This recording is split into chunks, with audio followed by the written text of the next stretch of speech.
Bismillahirrahmanirrahim. Assalamualaikum warahmatullahi wabarakatuh.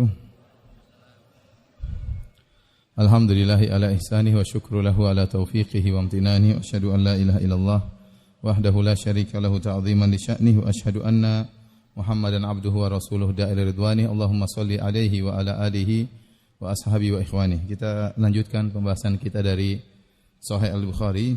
Kita masih dalam bab Qiraatul Quran ba'dal hadath wa ghairihi, baca Quran setelah berhadath dan yang lainnya ya. Jadi meskipun berhadath boleh baca Al-Quran. Yang khilaf para ulama adalah menyentuh mushaf. Apakah seorang kalau dalam kondisi berhadath boleh menyentuh mushaf atau tidak? Maka ini yang diperselisihkan oleh para ulama. Adapun kalau dalam kondisi hadath baca Quran maka diperbolehkan sebagaimana telah kita bahas pada pertemuan yang lalu. Yang tidak diperbolehkan kalau dalam kondisi junub. Adapun dalam kondisi hadas kecil, maka seorang boleh baca Al-Quran. Tentu yang lebih afdal adalah dalam kondisi bersuci. Kita masuk pada hadis berikutnya, hadis nomor 183.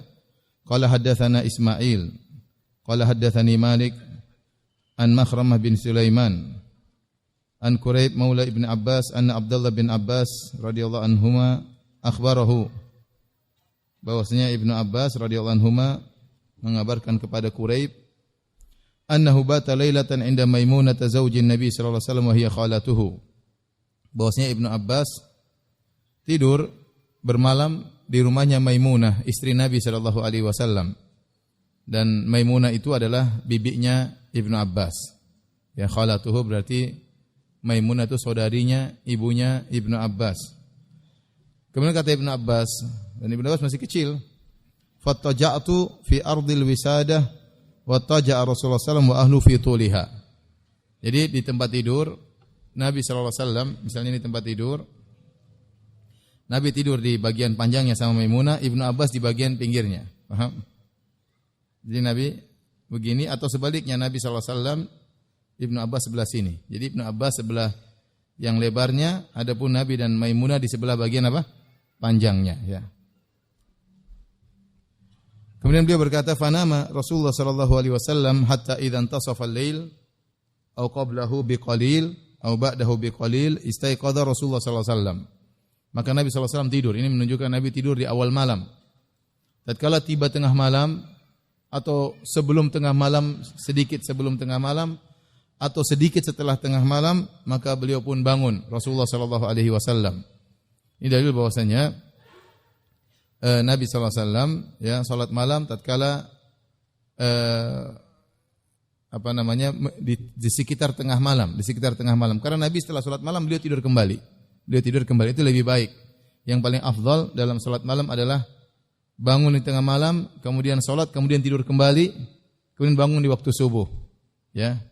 Itu yang lebih afdal karena begitu dia salat malam kemudian dia tidur lagi, dia tidur akan pulas, kemudian dia bangun di subuh dalam kondisi segar.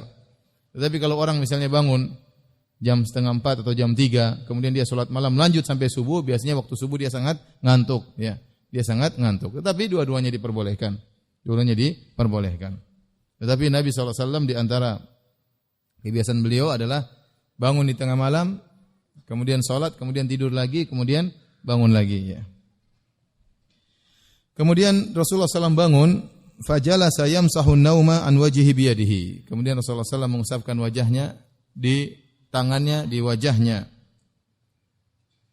Dan ini kata para ulama dalam rangka menghilangkan rasa kantuk, Tsumma qara'a al-ashra al-ayat al-khawatim min surati Ali Imran. Kemudian Nabi sallallahu alaihi wasallam bacakan 10 ayat terakhir dari surat Ali Imran yang dimulai dari firman Allah, inna fi khalqis samawati wal ard, ya, wa ikhtilafil laili wan nahari la ayatin li ulil albab, dalam surat Al-Imran ayat 190 dan seterusnya sampai 10 ayat yang terakhir sampai selesai. Dan ini juga sunnah bagi seorang bangun malam untuk membaca ayat-ayat tersebut.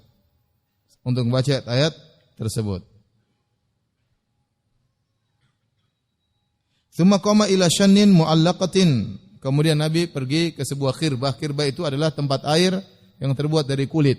Disebut dengan shannin kalau sudah usang, sudah lama, sudah mau rusak, disebut dengan shannin. kirbah yang sudah lama, yang terbuat dari kulit berisi air yang sedang digantung. Fatawaddo'a minha fa ahsana wudu'ahu. Lalu Nabi SAW berwudu dari kirbah tersebut, dari air tersebut, dan dia baguskan wudu'nya.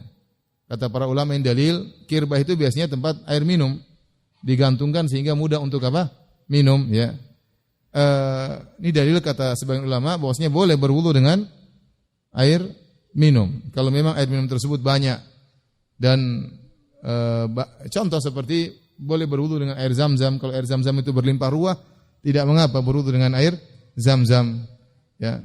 Kalau seperti di Eropa sana, di Eropa, saya pergi beberapa tempat di Eropa, air keran itu air minum langsung. Air keran itu air minum langsung, ya. Maka boleh seorang minum langsung dari air keran tersebut, boleh juga wudu dengan air keran tersebut karena memang airnya berlimpah ruah. Tapi kalau air minum cuma sedikit, maka jangan wudu dengan air minum untuk berhemat supaya digunakan untuk minum. Yang jadi perhatian kita di sini, ya, adalah Nabi SAW bangun tidur, beliau langsung baca 10 ayat dari bagian terakhir surat Ali Imran. Dan beliau dalam kondisi tidak berwudu, dalam kondisi berhadas. Ini dalil bahwasanya orang dalam kondisi berhadas boleh baca Al-Quran. Karena Nabi baca 10 ayat tersebut. Kalau ada yang mengatakan, ya Ustaz, Nabi tidur, selama tidur Nabi tidak batal, ya. Karena di antara keistimewaan Nabi SAW adalah Nabi SAW tanam al-ainan, bahwasanya kedua mata beliau tertidur tetapi hati beliau tidak tidur. Tetapi dibantah oleh Ibnu Hajar rahimahullahu taala, bisa saja Nabi tidur dalam kondisi tidak berhadas dan bisa saja berhadas. Ya, ada dua kemungkinan. Namun yang menunjukkan Nabi dalam kondisi berhadas adalah setelah itu Nabi berwudu. Setelah itu Nabi berwudu, ya. Menunjukkan bahwasanya Nabi ketika bangun, Nabi dalam kondisi berhadas dan dia baca Al-Quran. Ini tidak mengapa seorang baca Al-Quran dalam kondisi berhadas, ya, untuk mengingat Allah Subhanahu wa taala. Kalau baca Al-Quran saja boleh dalam kondisi berhadas, selain junub, apalagi hanya sekedar berzikir, apalagi hanya sekedar membaca buku agama, tentu lebih boleh lagi. Tsumma qama yusalli. Setelah itu Nabi salat. Qala Ibnu Abbas berkata, "Faqumtu fasana'tu mithla ma sana." Aku pun bangun dan aku pun melakukan seperti apa yang dia lakukan. Aku pun melakukan seperti apa yang beliau lakukan. Dalam riwayat yang lain, Ibnu Abbas diam-diam, dia tidak ingin Nabi tahu kalau dia nyusul Nabi sallallahu alaihi wasallam. Maka dia bangun pelan-pelan, diam-diam, ya. Dan dia melakukan seperti apa yang dilakukan oleh Nabi sallallahu alaihi wasallam. Sebenarnya mengatakan di antara dalil bahwasanya boleh membaca Al-Quran dalam kondisi berhadas. Pertama dilakukan oleh Nabi sallallahu alaihi wasallam ketika bangun tidur baca 10 ayat ini. Kalaupun dikatakan Nabi tidak batal wudunya, Nabi tidak dalam kondisi berhadas, maka Ibnu Abbas jelas berhadas. Karena Ibnu Abbas tidur dan dia pulas. Namanya tidur itu membatalkan apa? Wudu jika pulas, dan ini dengan kesepakatan para ulama. Dan dia mengatakan aku pun mengikuti apa yang dilakukan oleh Nabi. Berarti dia juga baca 10 ayat tersebut. Zahir hadis ini dia mengatakan aku pun mengikuti apa yang dikerjakan oleh Nabi. Berarti dia juga baca ayat-ayat tersebut dalam kondisi berhadas. Kemudian dia pun wudu sebagaimana Nabi SAW. Tsumma dhahabtu faqumtu ila jambihi. Kemudian aku pun berdiri di sebelah kirinya. Di sebelah kiri siapa? Nabi SAW. Fa wada'a yadahu al-yumna ala ra'si. Maka dia pun meletakkan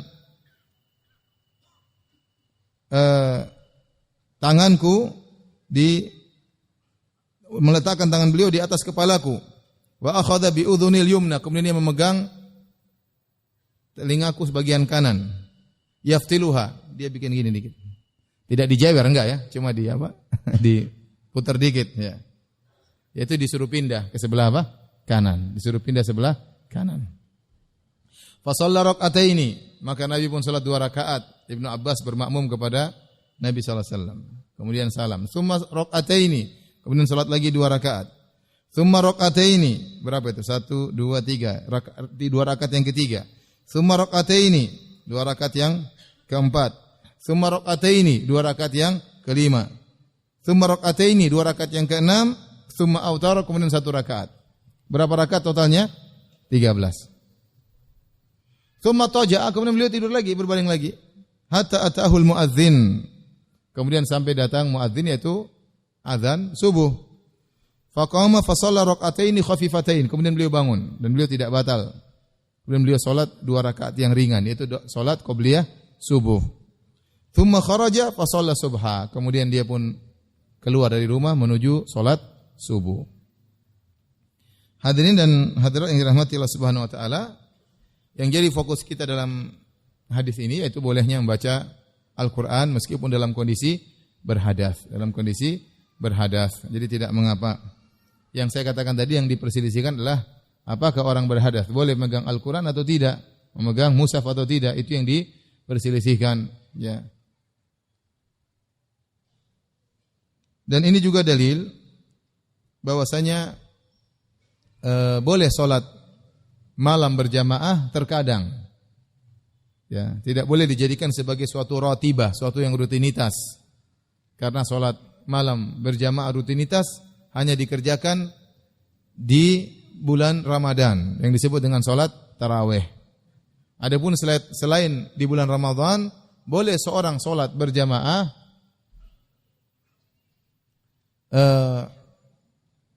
namun hanya sesekali, tidak boleh terus-terusan. Karena kalau terus-terusan maka menjadi syiar seperti suatu ibadah yang baru dan terjumus dalam bid'ah. Oleh karenanya hanya boleh dikerjakan sesekali, dan ini yang dijelaskan oleh Syekhul Islam Ibnu Taimiyah rahimahullahu taala. Tidak mengapa sesekali, misalnya seorang ingin salat malam sama kawannya, sesekali tidak jadi masalah. Apakah direncanakan terlebih dahulu atau tidak direncanakan? Yang menjadi perhatian adalah rutin atau tidak.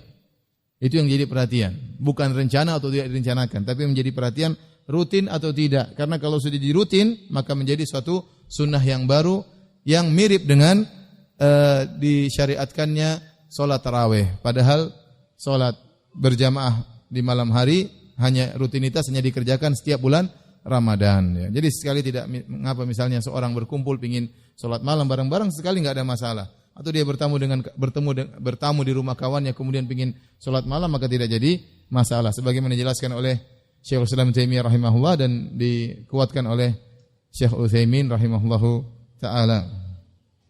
Ini juga dalil tentang bahwasanya imam boleh merubah niatnya. Seorang yang munfarid salat sendirian, dia boleh merubah niatnya menjadi imam. Dia boleh merubah niatnya menjadi imam. Nabi tadinya salat sendiri. Kemudian datang Ibnu Abbas bermakmum kepada Nabi SAW. Nabi tidak usir, tapi Nabi biarkan. Bahkan Nabi perbaiki posisinya. Dia salah berdiri, Nabi perbaiki ke sebelah kanan. Berarti Nabi menyetujui atau tidak? Menyetujui, bahkan Nabi perbaiki posisinya. Sementara Nabi tadi niatnya salat sendiri. Tatkala datang Ibnu Abbas bermakmum kepada Nabi SAW, maka Nabi merubah niatnya menjadi seorang imam. Dan itu tidak mengapa. Kalau ada yang berkata, Ustaz ini adalah salat sunnah, maka hukum asal antara salat sunnah dengan salat fardu tidak ada bedanya, kecuali ada yang membedakan. Kita katakan tidak ada larangan. Ya, tatkala salat sunnah boleh demikian, maka hukum asalnya salat fardu juga boleh demikian. Artinya Anda misalnya salat fardu sendirian, masbuk atau jamaah sudah buyar, Anda masuk ke masjid, salat asar, tahu-tahu ada orang nyentuh di belakang begini, ya. Atau ya terserah, itu sekedar tanda saja dia ingin jadi apa? Makmum, atau tiba-tiba dia nempel sebelah kanan Anda jadi makmum, Anda boleh jadi imam tatkala itu. Meskipun tadi awalnya niatnya adalah salat munfarid, salat sendiri. Sebagaimana yang dikerjakan oleh Nabi sallallahu alaihi wasallam bersama Ibnu Abbas. Dan Rasulullah SAW disebutkan beberapa kali salat malam bersama sahabat, ya, seperti bersama Hudzaifah, bersama Ibnu Abbas, bersama Ibnu Mas'ud, ya. Dalam riwayat bahwasanya Nabi salat berjamaah salat malam bersama mereka. Kenapa kita katakan hanya boleh sesekali salat malam berjamaah? Karena hukum asal salat malam adalah sendirian. Ya, karena saatnya seorang berkhulwat dengan Allah Subhanahu wa taala, bersendirian bersama Allah Subhanahu wa taala, ya. Adapun dia ingin salat berjamaah, maka dalam salat-salat fardu, ya. Dan salat malam adalah salat seorang berkhulwat dengan Allah Subhanahu wa taala, dan itu lebih khusyuk bagi dirinya. Dia bersendiri, dia lebih khusyuk. Kalau dia ingin menangis dia tidak malu-malu, ya. Tidak malu dengan orang yang di sampingnya, di belakangnya. Dia lepas tatkala dia berduaan dengan Allah Subhanahu wa taala. Namun sesekali tidak mengapa berjamaah. Baik. Kita lanjutkan bab berikutnya. Bab man lam yatawadda illa minal ghashi al-muthqil. Bab tentang seorang tidak perlu berwudu, artinya tidak batal wudunya sehingga dia tidak perlu berwudu kecuali kalau dia al-ghashi, yaitu dia pingsan al-muthqil yang berat, artinya benar-benar pingsan lama baru dia batal wudunya. Ini pembahasan tentang apakah pingsan batalkan wudu atau tidak. Kita katakan batal wudu di antaranya adalah keluarnya ma kharaja minas sabilain, minal qubul wad dubur. Yang membatalkan wudu di antaranya yang keluar di depan maupun belakang. Dari depan misalnya buang air kecil, dari belakang misalnya buang angin dan buang air besar. Ini membatalkan wudu. Adapun tidur tidak dikatakan membatal wudu. Tadi kita sebutkan Nabi tidur dan Nabi bangun, enggak ada masalah, Nabi langsung salat. Saya lupa tadi di antara sunnahnya juga salat sunnah 2 rakaat yang ringan tatkala hendak salat subuh. Jadi salat qobliyah itu dikerjakan dengan apa? Ringan, jangan lama-lama ya. Artinya baca Al-Fatihah, kemudian surat pendek Qul ya ayyuhal kafirun, kemudian ruku sekedarnya cuma subhana rabbiyal a'la, subhanallahil azim 3 kali misalnya. Kemudian i'tidal biasa, kemudian sujud subhana rabbiyal a'la 3 kali ya. Seperti itu. Jadi namanya salatnya apa? Ringan. Sampai Aisyah berkata, apakah Nabi baca Al-Fatihah atau tidak? Berarti Nabi memang bacanya ringan, artinya tidak dipercepat bacanya tidak, tapi salatnya tidak dilama-lamakan. Di antara salat-salat yang diringankan seperti 2 rakaat sebelum subuh. Di antara salat-salat yang diringankan seperti kalau Anda masuk masjid salat Jumat, imam sedang khutbah, maka salat jangan lama-lama. Karena tujuan Anda adalah ingin mendengar khutbah. Maka Anda yang penting salat supaya bisa duduk tanpa bersalah, yaitu salat 2 rakaat sebelum apa? Duduk di masjid. Maka salatnya dipercepat, jangan lama-lama. Kemudian di antaranya juga misalnya salat 2 rakaat setelah tawaf. Nabi SAW salat dengan ringan. Ya, karena Nabi ingin melanjutkan kepada sa'i. Ya. Maka seorang tatkala salat tawaf jangan salat 2 rakaat panjang-panjang. Itu di antara 2 rakaat salat yang ringan. Tapi kita lanjutkan pembahasan tentang apakah orang yang pingsan sedikit ya harus wudu lagi, wudunya batal atau tidak. Tadi kita sudah jelaskan pembatal wudu adalah yang keluar dari depan dan belakang ya. Dari depan buang air kecil, dari belakang buang angin dan buang air besar. Adapun tidur tidak membatalkan wudu, tetapi dia disebut dengan madhinnatul hadath, yaitu kondisi yang sangat memungkinkan terjadi hadath. Namanya madhinnatul hadath, yaitu kondisi yang sangat memungkinkan timbulnya hadath. Karena kalau orang tidur sangat mungkin dia buang angin tanpa dia sadari.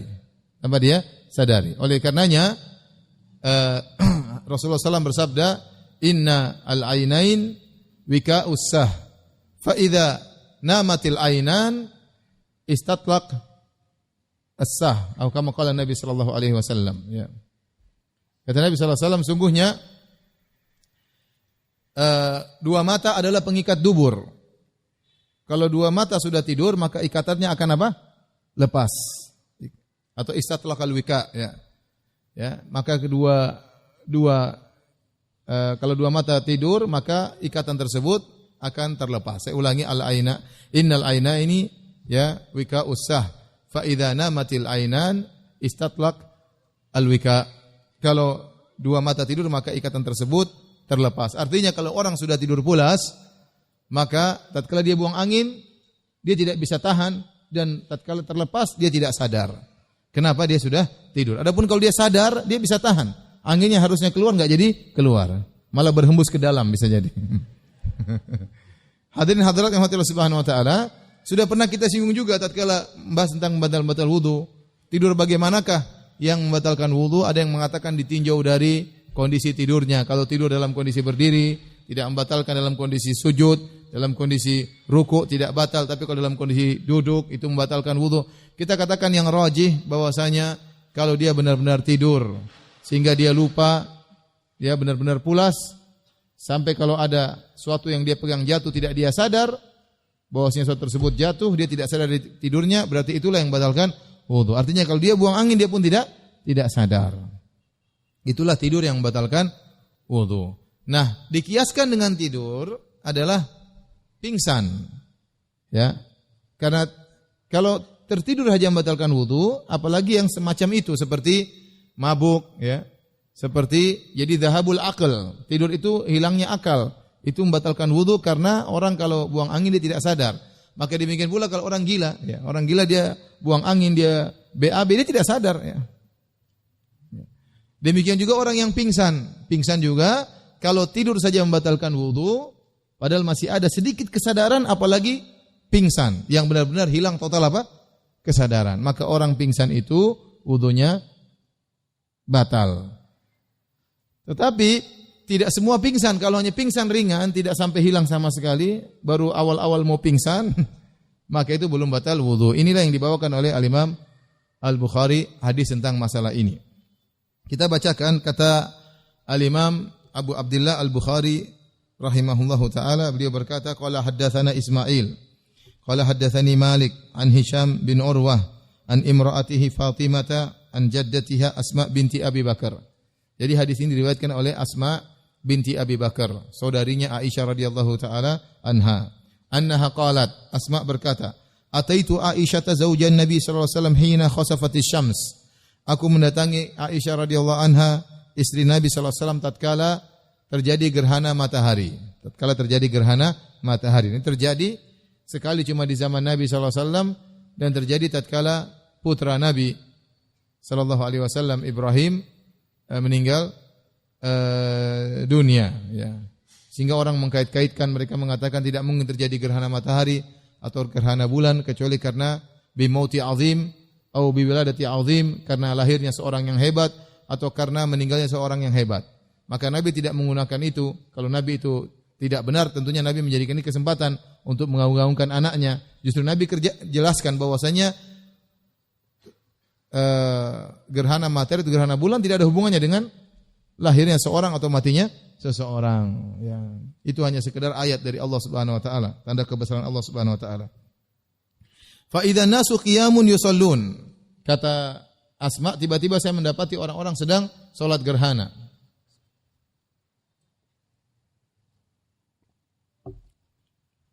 Mereka salat berjamaah. Wa idza hiya qa'imatun tusalli. Ternyata saudarinya Aisyah juga sedang salat berjamaah di masjid. Ini dalil bahwasanya salat gerhana matahari atau gerhana bulan dianjurkan dilaksanakan di masjid dan dianjurkan para wanita juga ikut. Ya. Sebagian ulama membedakan, seperti mazhab Syafi'i membedakan, yang tua-tua boleh ikut, yang muda-muda terutama yang cantik tidak usah, di rumah saja, ya. Salat gerhana di rumah sendiri enggak apa-apa. Salat gerhana di rumah sendiri, ya. Sebenarnya mengatakan tidak mengapa, ya. Yang tua maupun yang muda yang penting menjaga diri. Aisyah masih muda, ya. Dan dia pun hadir dalam salat berjamaah salat gerhana tersebut. Aku lihat Aisyah sedang salat. Fakultu malin nas. Asma tanya sama Aisyah. Aisyah sedang salat. Ada apa orang-orang? Kok pada salat siang hari? Ini salat apa? Nah, Aisyah enggak boleh jawab. Kalau jawab batal kan? Ya. Fa asyarat biyadiha nahwa sama. Dia gini. Dia pun mengisyaratkan ke langit. Wa qalat subhanallah. Fa qultu ayatun. Aku berkata, nanya lagi. Emang ada gerhana? Ada kebesaran Allah ayat? Fa asyarat an-na'am. Maka dia isyaratkan lagi. Iya. Tapi dia tidak ngomong karena dia sedang apa? Salat. Akhirnya sebagian ulama berdalil kalau dalam kondisi tertentu boleh seorang ngajak ngomong sama yang sedang salat. Dalam kondisi tertentu. Jangan terus saja ngomong, ya. Allahu Akbar. Uang di mana? HP? Enggak boleh. Ini karena kondisi darurat sesekali, enggak ada masalah. Dalam kondisi darurat, ya. Misalnya buru-buru, ya. Ya. Karena Asma kaget lihat orang sedang salat, bingung ada apa. Aisyah enggak mungkin jawab, dia sedang salat dan salatnya lama, berjam-jam. Nabi salat panjang dalam kondisi sangat lama. Fakumtu, akhirnya Asma ikut salat. Asma ikut apa? Salat. Saking lamanya hatta tajallanil ghashi. sampai aku pun mau pingsan, kata Asma. Saking lamanya Nabi apa? Salat. Rupanya gerhananya lama. Mungkin gerhana sempurna. Maka lama berjam-jam Nabi salat. Dan ini diantara salat sunnah yang berbeda dengan yang lainnya. Kalau gerhana dianjurkan untuk salat lama. Bahkan kalau bisa selama gerhana masih terus, salat terus. Salat terus sampai gerhananya apa? Selesai. Ya. Dan kalau di Madinah seperti itu, kalau sudah gerhana lama. Lama banget ya. Enggak selesai-selesai. Enggak ruku-ruku. Habis ruku bangun lagi. Lanjut lagi. Lama ya, memang lama. Memang lama. Dan itu alhamdulillah sampai sekarang masih diterapkan di Al-Haramain dan di Indonesia juga mulai diterapkan dan namun tidak selama di sana ya. Nah, di sini ya enggak lama ya. Tapi enggak apa-apa, yang penting menghidupkan apa? Sunnah Nabi sallallahu alaihi wasallam. Wa ja'altu asubbu fawqa ra'si ma'an. Kata Asma, aku pun mengambil air untuk aku siramkan ke kepalaku karena takut pingsan, saking capeknya, saking lelahnya. Takut apa? Dia setengah-setengah pingsan karena dia mengatakan hatta tajallanil ghasyu, sampai aku diliputi oleh ketidaksadaran. Berarti dia setengah-setengah pingsan. Inilah yang dijadikan dalil oleh Imam Bukhari dalam bab ini bahwasanya kalau hanya sekedar pingsan-pingsan ringan maka tidak membatalkan wudu. Yang membatalkan wudu kalau pingsan total, benar-benar lupa, itulah yang membatalkan apa? Wudu. Dan ini juga dalil bahwasanya orang yang salat boleh bergerak kalau ada perlunya. Kalau tidak, dia ambil air siram kepala. Ini gerak atau bukan? Gerakan. Asma ngambil air siram ke kepalanya supaya tidak pingsan dan bisa melanjutkan salatnya dan wudu dan salatnya tidak batal. Jadi kalau ada kita keperluan dalam gerakan dalam salat untuk bergerak maka tidak apa-apa. Ya, terkadang gerakan tersebut wajib. Contoh seorang salat kemudian tiba-tiba dikasih tahu bahwasanya kiblat salah, dia ternyata salah menghadap kiblat, maka dia harus segera rubah dan itu hukumnya wajib. Bisa jadi gerakan tersebut sunnah. Contohnya saf di depan ada orang yang batal keluar maka dia maju untuk menutup bolongnya saf ya. Bisa jadi gerakan itu mubah. Ya, contoh misalnya dia lagi sholat, dia lupa matikan HP, ternyata HP-nya bunyi-bunyi terus, maka dia segera matikan. Jangan dia lihat kemudian dia taruh aja begini. Akhirnya orang terganggu satu masjid. Ya, dan itu sangat mengganggu HP yang bunyi.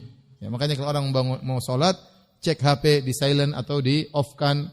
Ya, jangan sampai bunyi mengganggu orang-orang di sekitar. Ini gerakan yang diperbolehkan. Contohnya seperti ini.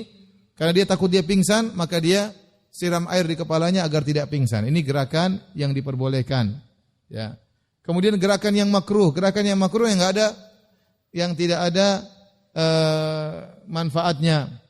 Contoh bergerak sambil misalnya goyang-goyang songkok misalnya, ya. Atau kalau orang Saudi terkadang pakai simaknya di begini-beginiin, ya, misalnya, ya. Enggak ada perlunya misalnya, ya. Misalnya seorang sambil salat kemudian lihat-lihat jam, imamnya lama banget ya misalnya. Sebagian mereka salat sambil ngupil, habis itu upilnya dilihat lagi ya. Ini gerakan-gerakan yang makruh yang tidak ada manfaatnya. Kalau terlalu banyak maka membatalkan salat. Kalau terlalu banyak membatalkan salat ya. Adapun yang dilakukan oleh Asma, ini adalah gerakan yang diperbolehkan karena dia tidak ingin pingsan dan dia ingin menghadiri salat gerhana. Falamman sarafa Rasulullah sallallahu alaihi wasallam, setelah Rasulullah sallallahu selesai salat, hamidallahu asna alaihi, maka Nabi pun memuji Allah dan menyanjung Allah Subhanahu wa taala. Tsumma qala, kemudian Nabi berkata, "Ma min syai'in kuntu lam arahu illa qad ra'aituhu fi maqami hadza." Tidak ada satu perkara pun yang sebelumnya aku belum lihat, sekarang aku lihat di saat ini. Hatta al-jannata wan nar, aku lihat di tempat salatku itu sampai aku lihat surga dan neraka. Ya, disebutkan dalam riwayat yang lain Nabi lihat, disitulah Nabi melihat Amr bin Luhai al-Khuzai yajuru qasbahu finnar.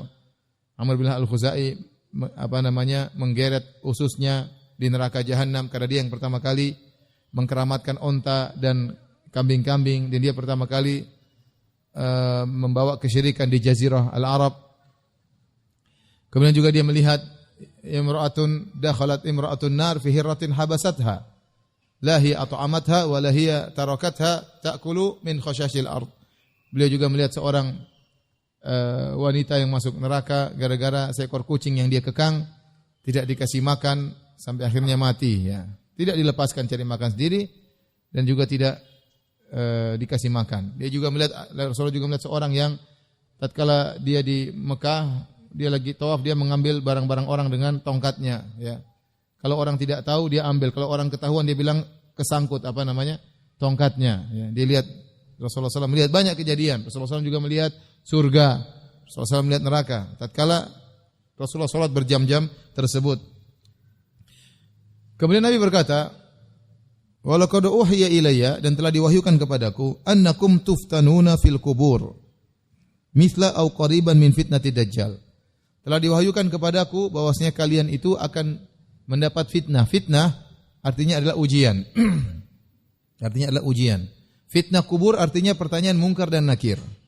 Jadi dalam kubur ada namanya fitnah kubur, ada namanya azab kubur. Kalau azab kubur ya azab, kalau fitnah itulah pertanyaan mungkar dan nakir. Yang kata Nabi SAW, fitnah tersebut seperti atau mirip dengan fitnah Dajjal. Berarti sangat berat fitnah tersebut. Ujian tersebut sangat berat. Karena kalau orang diuji dengan Dajjal, sangat berat. Dajjal mengeluarkan kesaktian yang sangat luar biasa. Kalau dia bilang langit, turunkan hujan, maka langsung turun hujan. Kalau dia mengatakan bumi yang tandus menumbuhkan tumbuhan, langsung tumbuh. Bayangkan ya. Di zahirnya dia menghidupkan orang yang mati, mematikan orang yang hidup. Sangat sakti luar biasa. Dan orang tergoda imannya dan goyang imannya tatkala melihat kondisi seperti itu. Kalau zaman sekarang saja, ada orang bisa cetak uang aja orang beriman. Pakai sholawat kemudian uang apa? Keluar ya. Banyak orang yang beriman ya. Ada dukun-dukun aja nggak bisa apa-apa saja orang banyak beriman. Cuma bisa menemukan barang hilang cuma sesekali aja ya.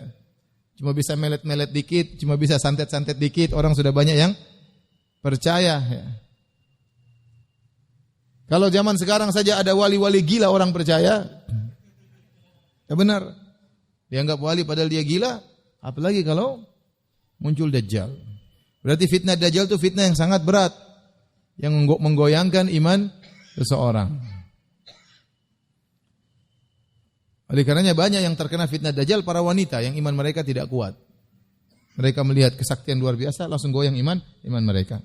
Nah, Nabi menjelaskan bahwasanya kalian akan diuji di kuburan mirip dengan fitnah Dajjal. Berarti pertanyaan malaikat munkar dan nakir ini sangat mengerikan. Sangat sulit. Sampai-sampai orang-orang kafir, orang-orang munafik lupa dengan ilmu mereka dan mereka tidak bisa jawab. La adri ayu dzalika qalat Asma. Kata sang perawi, saya tidak tahu apakah Asma mengatakan Nabi berkata fitnah di kuburan seperti fitnah Dajjal atau mirip fitnah Dajjal. Saya tidak tahu, dia bilang seperti atau mirip. Ini menunjukkan amanahnya perawi. Sampai kalau ada lafal dia ragu, dia bilang saya ragu. Asma waktu meriwayatkan dari Nabi SAW dia mengatakan fitnah persis seperti fitnah Dajjal atau mirip dekat dengan fitnah Dajjal. Kemudian Nabi berkata, yu'ta ahadukum fayuqal. Maka dihadirkan salah seorang dari kalian didatangi oleh malaikat munkar dan nakir. Fayuqal, maka ditanyakan kepadanya, ma ilmuka bihadzal rajul? Apa ilmu anda tentang lelaki ini? Itu tentang Nabi SAW.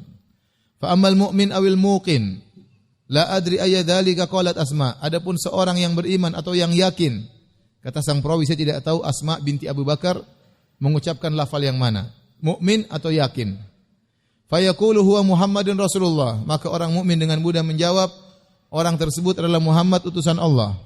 Ja'ana bil bayyinati wal huda. Dia telah datang kepada kami dengan dalil dan petunjuk. Fa ajabna wa amanna wattaba'na. Maka kami pun menjawab seruan beliau, kami beriman kepadanya dan kami mengikutinya. Fa yuqal nam salihan. Maka dikatakan kepada orang mukmin tersebut, tidurlah dengan tenang. Faqad alimna in kunta la mu'minan. Sungguh kami telah tahu engkau adalah seorang yang akan beriman. Wa ammal munafiq awil murtab. Adapun orang yang munafik atau orang yang ragu. Kata sang perawi, la adri ayya dzalika qalat Asma. Aku tidak tahu Asma bilang yang mana. Apakah munafik atau orang yang ragu? Fa yaqul la adri. Maka dia berkata, aku tidak tahu. Sami'tun nas yaqulun syai'an faqultuhu. Aku mendengar orang-orang berbicara sesuatu tentang Muhammad, tentang dia, maka aku pun ikut-ikutan. Ini namanya fitnah kubur dan ini dijawab dengan iman, bukan jawaban dengan hafalan ya. Jangan mengatakan, oh tenang Ustaz, saya sudah hafal ya. Nanti kalau perlu saya bawa contekan di kain kafan ya.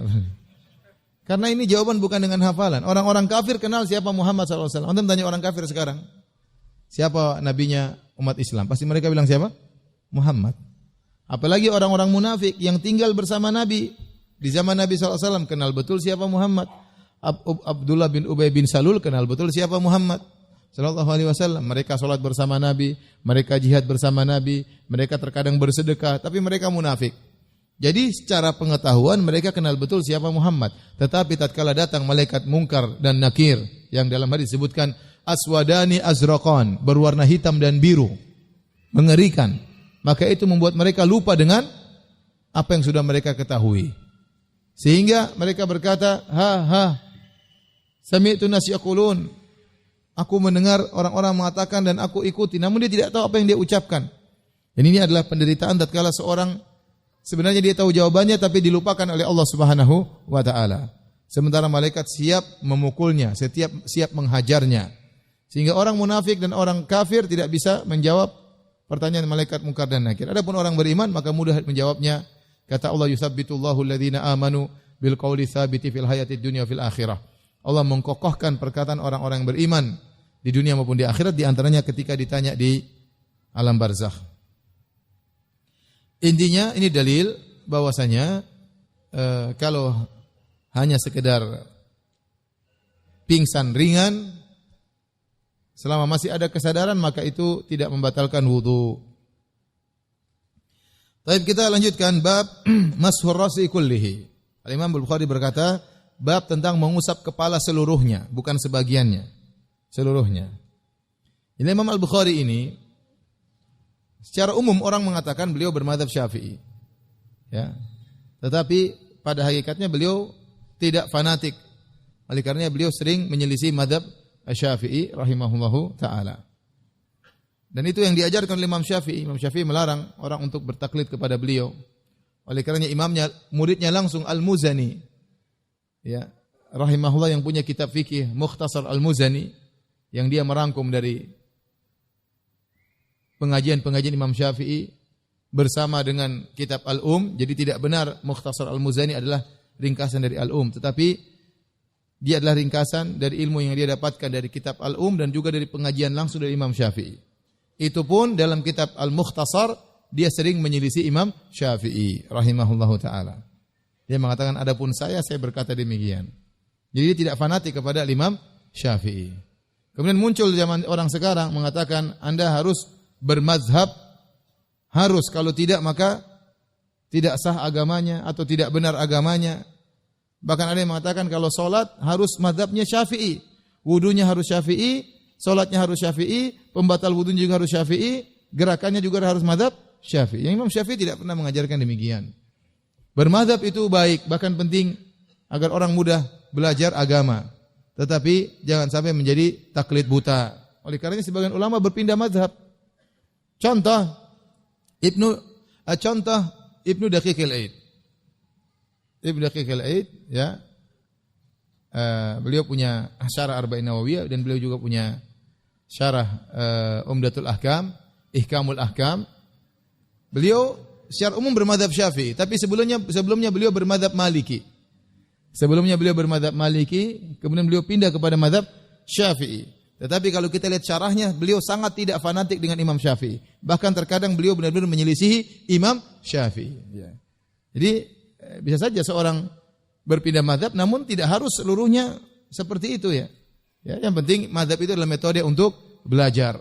Dan di zaman dahulu banyak ulama yang akhirnya ilmu mereka berkembang jadi madzhab tersendiri. Ada Abu Hanifah, ada Malik, ada Syafi'i, ada Imam Ahmad, dan ada Zufar, ada Abu Thawr, ada Sufyanan dan yang lainnya ya. Mereka masing-masing itu punya madzhab tersendiri. Ada Ishaq bin Rahuya punya madzhab tersendiri. Cuma madzhab mereka tidak berkembang. Kenapa? Karena murid-murid mereka tidak ada, tidak mengembangkan ilmunya. Padahal di zaman itu semua madzhab tersendiri. Oleh karenanya terkadang pendapat mereka dinukil oleh Imam Tirmidzi dalam dalam Sunan Tirmidzi. Imam Tirmidzi kalau menukilkan suatu pendapat dia mengatakan dan ini hadis diamalkan oleh sebagian ulama, dia sebutkan Malik, Syafi'i misalnya, Ishaq bin Rahuya, dia sebutkan mazhab-mazhab yang ada waktu itu, tapi zaman sekarang sudah tidak ada, tinggal 4 mazhab yang masyhur ya.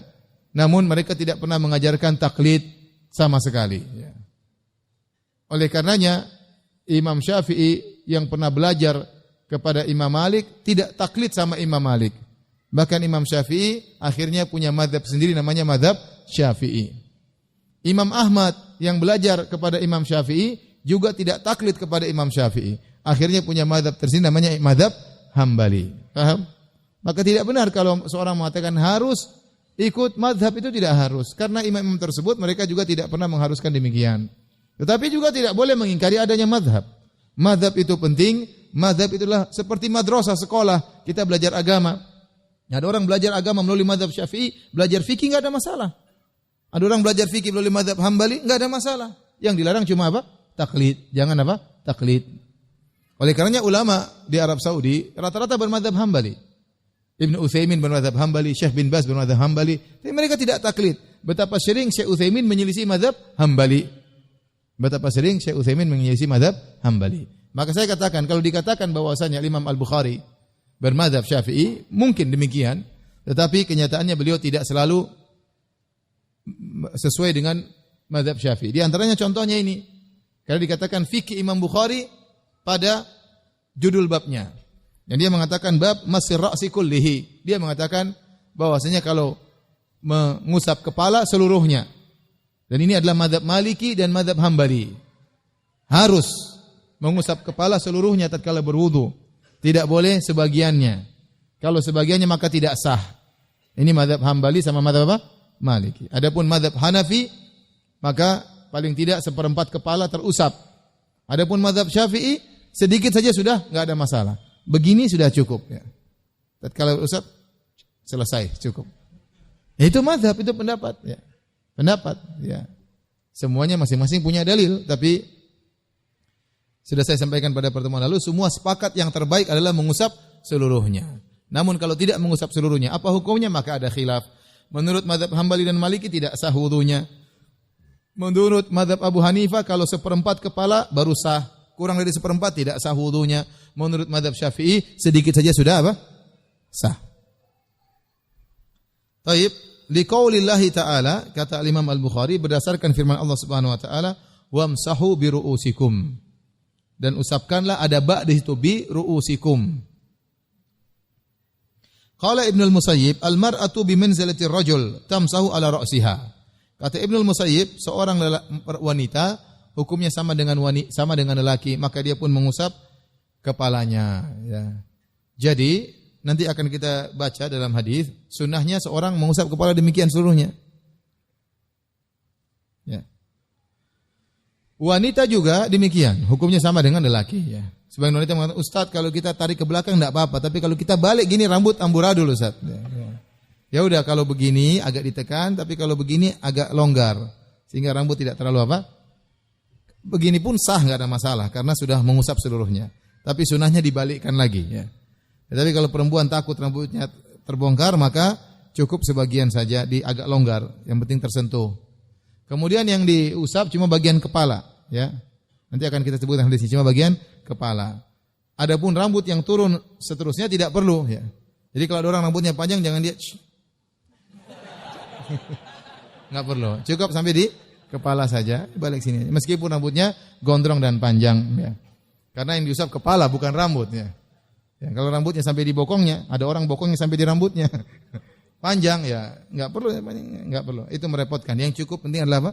Kepalanya. Tayyib. Kita bacakan wasu'ila Malik. Imam Malik ditanya, ayujizu an yamsaha ba'dhar ra's? Ini yang dijadikan dalil. Imam Malik mengatakan tidak sah kalau hanya sebagian kepala saja. Apakah sah seorang tatkala berwudu hanya mengusap sebagian kepala? Fahtajja bi hadithi Abdullah bin Zaid. Maka Imam Malik berdalil dengan hadis Abdullah bin Zaid, yang hadis tersebut bahwasanya Nabi sallallahu alaihi wasallam akan kita baca usapnya seluruhnya. Ini dalil bahwasanya Imam Malik memandang tidak sah berwudu kalau tidak mengusap seluruh apa? Kepala. Dan ini yang dipilih oleh Imam Bukhari. Makanya Imam Bukhari membawakan perkataan Imam Malik. Dia menyelisih Imam Syafi'i dalam hal ini. Karena Imam Syafi'i mengatakan boleh sebagian dalam kitab Tapi kita bacakan Al-Imam Al-Bukhari rahimahullah berkata, qala haddatsana Abdullah bin Yusuf. Qala akhbarana Malik an Amr bin Yahya Al-Mazini an abihi anna rajulan qala li Abdullah bin Zaid. Ada seorang berkata kepada Abdullah bin Zaid, huwa jaddu Amr bin Yahya. Atastati'u an turiyani kaifa kana Rasulullah sallallahu alaihi wasallam yatawadda? Dia ditanya, apakah kau bisa menunjukkan kepadaku bagaimana Nabi sallallahu alaihi wasallam berwudu? Faqala Abdullah bin Zaid, maka Abdullah bin Zaid radhiyallahu anhu berkata, "Na'am, saya bisa." Karena dia pernah lihat. Fada'a bima'in, maka dia pun minta didatangkan air. Fa afraqa ala yadihi fa ghassala marratain, maka dia pun mengusapkan kepada tangannya, dia cuci 2 kali. Dalam riwayat 3 kali dan 2 kali, jadi bebas. Terkadang Nabi cuci 3 kali, terkadang Nabi cuci berapa kali? 2 kali. Tsumma tamatmadha wastansara salasan. Kemudian Nabi sallallahu alaihi wasallam berkumur-kumur dan mengeluarkan air dari hidungnya, istinthar 3 kali. Dalam riwayat yang lain, tamatmadha wa tanthara bikaffin wahidatin fa'alaha salasan. Dalam riwayat yang lain Nabi mengambil air dengan 1 tangan sekaligus untuk berkumur-kumur dan menghirup air di hidung. Jadi caranya sebagian dimasukkan, sebagian disemprotkan sekali, sambil lagi untuk kedua kali. Sekalian dimasukkan mulut, kumur-kumur, sekalian sebagian dihirup di hidung, kemudian dikeluarkan. Kemudian yang ketiga, ya, begitu caranya. Itu sunnahnya demikian. Sebagian dijelaskan oleh Ibnu Hajar. Ibnu Hajar menyebutkan riwayatnya. Tsumma ghassala wajahu salasan. Kemudian setelah itu Nabi mencuci wajahnya 3 kali. Harus wajah sebagaimana sudah kita sebutkan. Al-wajah, namanya wajah, ma tahsulu bihi al-muwajahah, yaitu yang terjadi hadap-hadapan, itulah wajah. Inilah wajah ya, dari sini ya. Ini namanya semua wajah sampai di sini, sampai ujung. Ini bukan wajah ya. Ini kalau tidak diusap tidak ada masalah. Di bagian sini tidak diusap. Yang penting ini semua diusap. Harus diusap, harus kena air ya. Harus kena air ya, harus dibasuh. Yang belakang sini enggak, karena ini bukan apa? Bukan wajah ya.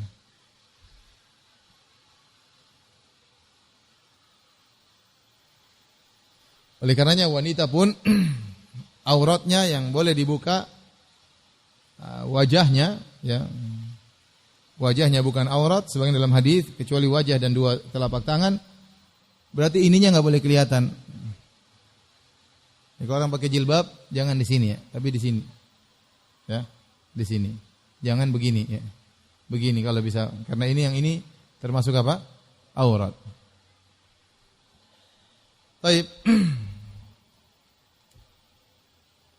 Tsumma ghassala yadayhi marratain ilal mirfaqain. Kemudian Nabi mencuci kedua tangannya 2 kali. 2 kanan dan 2 apa? Kiri. Ini juga dalil Nabi gabungkan, mix, ada 3 ada 2. Nabi mixkan 3, 2 wajah 3, tangan 2, enggak ada masalah. Mau mix 1 2 3 juga enggak ada masalah. Cuci wajah cuma sekali, tangan 2, kaki 3 enggak ada masalah. Yang penting minimal 1, yang lebih baik 2, lebih baik lagi berapa? 3. Nabi cuci tangan sampai ilal mirfaqain 3 kali. Nah, Allah mengatakan dalam Al-Qur'an, wa aydiyakum ilal marafiq. Kata Allah Subhanahu wa taala, idza qumtum ila sholati faghsilu wujuhakum. Kalau kalian hendak salat maka cucilah wajah-wajah kalian. Kemudian usaplah kepala kalian. Kemudian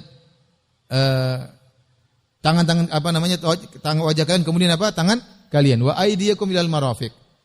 Tangan sampai ke siku. Sebagaimana pernah kita jelaskan, siku ikut dia apa? Dicuci. Nah, untuk mencuci tangan, ya, mencuci tangan boleh dari bawah ke atas, boleh dari atas ke bawah, enggak ada masalah. Boleh seorang berwudu begini, dari atas ke bawah, boleh juga dari bawah ke atas, enggak ada masalah.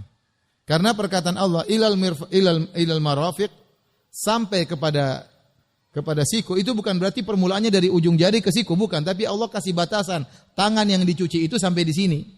Paham? Kecuali kalau Allah mengatakan Waghsilu aydiyakum minal asabi' ila mirfaqain. Cucilah tangan kalian dari jari sampai ke siku. Maka caranya kita dari jari menuju ke siku. Tapi ketika Allah berfirman ilal marafiq wa aydiyakum ilal marafiq, cucilah tangan kalian sampai di siku, maksudnya ini batasan. Yang penting tangan ini tercucikan. Mau dari jari, kemudian baru kita bawa ke bawah, atau kita taruh tangan begini dari bawah, dari atas ke bawah juga tidak ada masalah. Dua-duanya boleh ya. Dua-duanya boleh. Mana saja yang mudah, yang penting tangan terbasuhkan. Kemudian tsumma masaha ra'sahu biyadaihi. Kemudian Nabi ini menjadi perhatian dari Imam Bukhari. Kemudian Nabi pun mengusap dengan kedua tangannya mengusap kepalanya. Fa aqbala bihima wa adbar. Nabi pergi dan balik, ya, pergi dan balik, ya. Maju dan mundur. Dijelaskan bada'a bi muqaddami ra'sihi. Nabi mulai dari depan kepalanya. Hatta dhahaba bihima ila qafahu. Kemudian dia pun bawa sampai ke lehernya. Tsumma raddahuma ila al-makan alladhi bada'a minhu. Kemudian Nabi kembalikan di tempat dia mulai, ya, begitu caranya. Tsumma ghassala rijlaihi. Kemudian Nabi mencuci kedua kakinya.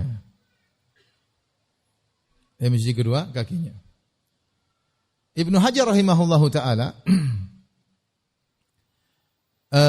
beliau bermadzhab Syafi'i, tapi beliau juga tidak fanatik. Oleh karenanya pernah kita bahas, dia dalam masalah mengusap kepala, Ibnu Hajar merojikan sekali, tidak 3 kali. Madzhab Syafi'i mengusap kepala 3 kali. Madzhab Syafi'i mengusap kepala berapa kali? 3 kali. Jumhur cuma sekali. Yang benar sekali apa 3 kali? Sekali yang benar. Dalam hal ini Ibnu Hajar menyelisih madzhab Syafi'i. Ibnu Hajar menguatkan mengusap kepala cuma berapa kali? Sekali.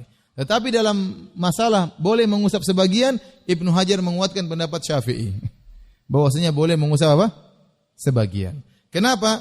Karena Al-Imam Syafi'i rahimahullah ta'ala berdalil dengan satu riwayat dalam Sahih Muslim, yaitu Nabi SAW berwudu, famasaha ala binasiyatihi wa alal imamah. Maka Nabi mengusap ubun-ubunnya dan mengusap sorbannya. Jadi seakan-akan Nabi sorbannya agak kebuka. Maka Nabi waktu berwudu, Nabi mengusap sebagian kepalanya, kemudian mengusap apa? Sorbannya. Kata Imam Syafi'i, kalau hadis ini sahih, dan hadisnya sahih dalam Sahih Muslim kalau tidak salah ya, itu berarti boleh mengusap cuma sebagian apa? Kepala. Karena Nabi pernah mengusap cuma sebagian kepalanya, itu ubun-ubunnya. Para ulama yang membantah, justru itu menunjukkan mengusap seluruhnya. Karena yang terbuka hanyalah ubun-ubunnya, dan Nabi melanjutkan ke imamahnya. Wallahu a'lam bishawab. Ini ada khilaf di kalangan para ulama, tapi saya katakan lebih hati-hati seorang tatkala mengusap kepala, mengusap apa? Seluruhnya, agar dia tidak terjerumus dalam masalah khilaf. Namun tidak boleh kita juga melarang orang yang mengusap hanya sebagian, karena ini pendapat mazhab Syafi'i. Imam Syafi'i dikenal mengikuti sunnah, ya. Dia menjelaskan demikian karena ada dalil yang menurut dia pahami seperti itu, bahwasanya Nabi mengusap sebagian kepalanya, si ubun-ubunnya saja. Berarti boleh mengusap sebagian. Tetapi saya katakan yang terbaik adalah mengusap seluruhnya agar kita sesuai dengan sunnah dan tidak masuk dalam masalah khilaf-khilaf, ya. Baik, kita azan dulu, ya. Azan dulu, kita lanjut baru salat, ya. Azan dulu, silakan azan. Kita masuk tanya jawab, ya. Sebelumnya saya ingatkan Imam Syafi'i rahimahullah taala ketika berdalil atau berpendapat bahwasanya boleh mengusap sebagian kepala, dia berdalil dengan sunnah, dengan dalil hadis yang lain, bukan dengan bahasa. Karena sebagian orang mengkritiki Al-Imam Syafi'i, mereka mengatakan huruf ba tidak datang dalam makna tab'id sebagian, karena Allah berfirman wamsahu biru'usikum. Asalnya wamsahu ru'usakum, usapkanlah kepala kalian. Asalnya demikian, tapi Allah kasih tambah huruf ba, wamsahu bi. Bi ini artinya apa? Dengan ini maksudnya apa? Ada yang mengartikan dengan sebagian kepala kalian. Ada yang mengatakan bi di situ maksudnya dengan menempelkan tangan kalian. Nah, yang mengartikan bi di situ dengan sebagian ini dikritiki oleh para ulama. Bahwasanya tidak datang dalam bahasa bi di situ artinya dengan sebagian. Kalau artinya wamsahu bi ru'usikum, bi di situ dengan sebagian, artinya usapkanlah sebagian kepala kalian, berarti harus sebagian, tidak boleh seluruhnya malah. Paham? Harus sebagian karena perintah wamsahu biruusikum. Kalau ba di situ diartikan usapkanlah sebagian kepala kalian, maka justru tidak boleh usapkan seluruh kepala. Sehingga mereka mengkritik Imam Syafi'i yang katanya hujjatun fil lughah. Katanya Imam Syafi'i ahli bahasa, kenapa dia salah dalam hal ini? Namun dibantah oleh Zarkashi ya. Membela Imam Syafi'i, beliau berkata Imam Syafi'i tidak pernah berdalil dengan huruf ba menunjukkan litab'id, menunjukkan sebagian. Imam Syafi'i waktu mengatakan boleh mengusap sebagian kepala bukan berdalil dengan bahasa, tapi berdalil dengan apa? Hadis. Dia pahami hadis bahwasanya boleh. Imam Syafi'i sepakat mengusap kepala seluruhnya itu bagus, tetapi namanya orang faqih dia harus menjelaskan mana kadar minimal agar masyarakat tidak dimudah disalah-salahkan. Maka menurut Imam Syafi'i sekedar sebagian sudah sah seorang berwudu mengusap sebagian kepalanya, meskipun yang lebih afdal adalah seluruhnya. Ini saya ingin menyampaikan bahwasanya Imam Syafi'i dikritik dari sisi bahasa, padahal beliau tidak salah dalam masalah ini. Karena beliau tidak berdalil dengan bahasa. Kalau kita kembali kepada kitab Al-Um, beliau tidak menyebutkan tentang ba li tab'id sama sekali. Beliau tidak sebutkan. Tapi pertanyaan, Ustaz, bagaimana adab seorang akhwat jika terbangun di tengah malam lalu ingin baca 10 ayat terakhir Ali Imran, sedangkan dalam kondisi tidak menutup aurat, tidak berhijab karena bangun tidur? Enggak ada masalah. Kemarin sudah kita bahas bagaimana hukum seorang, ya. Pertemuan lalu bisa didengarkan kembali tentang bagaimana orang membaca Al-Qur'an fil hammam. Fil hammam maksudnya tempat untuk mandi. Tempat untuk mandi. Bahkan sebagian mengatakan boleh dalam kondisi tidak berpakaian sama sekali. Namun itu bukan merupakan adab. Tapi kalau seorang wanita tidak pakai jilbab enggak ada masalah. Selama tidak dilihat oleh orang, ya, yang penting dia pakai baju biasa, ya, dia baca Quran tidak mengapa, tidak ada masalah. Ya, bukankah sekarang juga orang-orang akhwat-akhwat di pondok kalau mereka baca Quran tidak harus pakai jilbab, tidak harus pakai jilbab. Ustaz, ketika sholat malam berjamaah, apakah bacaannya dijaharkan atau disirkan? Dijaharkan. Kalau kita sholat malam berjamaah, kita seperti sholat tarawih, dijaharkan. Oleh karena dalam hadis Ibnu Mas'ud ya atau hadis Hudzaifah, waktu salat bersama Nabi baca rakaat pertama surat Al-Baqarah, kemudian baca surat An-Nisa, kemudian baca surat Ali Imran, dan itu semua didengar oleh sahabat tersebut ya. Ternyata satu rakaat bacanya sampai 3 surat ya.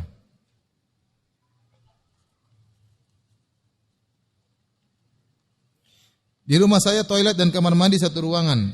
Ketika saya hendak berwudu, saya berwudu di ruangan itu karena hanya ruangan itu saja saya bisa berwudu.